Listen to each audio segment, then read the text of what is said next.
We can feel helpless when we look out at how powerful our political leaders seem to be. But political leaders aren't all powerful. And here's a tool that can help us see that: the pillars of support. Political leaders don't implement their policies, plans, and repression. People do. Those people are organized into different institutions that keep a political system running. These institutions make up different pillars of support of a system. Institutions like the military, police, media, businesses, religious groups, bureaucrats, schools, and civic organizations.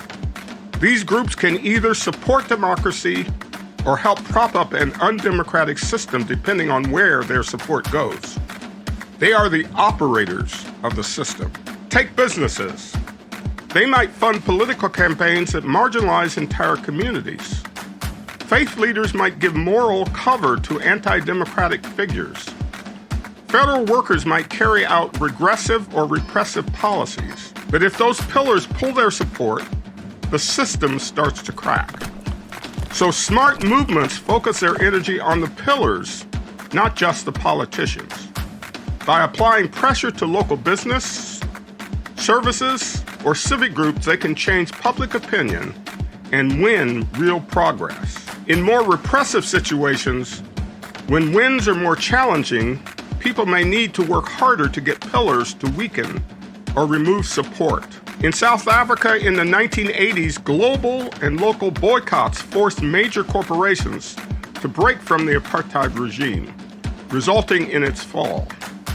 In the Philippines, the military openly broke ranks with Ferdinand Marcos and sided with massive civilian protests during the People Power Revolution, resulting in the dictator's ouster. In other cases, general strikes have brought authoritarian leaders to their knees, as happened in Poland when the Solidarity movement organized nationwide strikes that paralyzed the economy and undermined the communist regime's grip on power.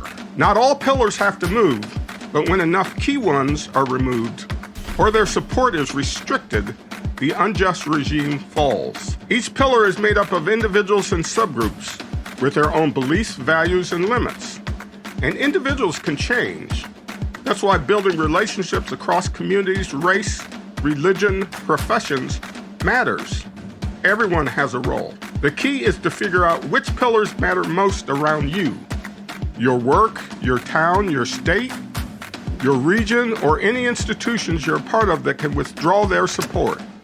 Then look for allies inside them, people who are willing to stand for something better and who have influence to bring others along with them. That might mean faith leaders speaking out or using their spaces to support training or mutual aid. Businesses cut off funding. Federal workers or security forces standing in the way of implementing harmful orders. Journalists exposing corruption.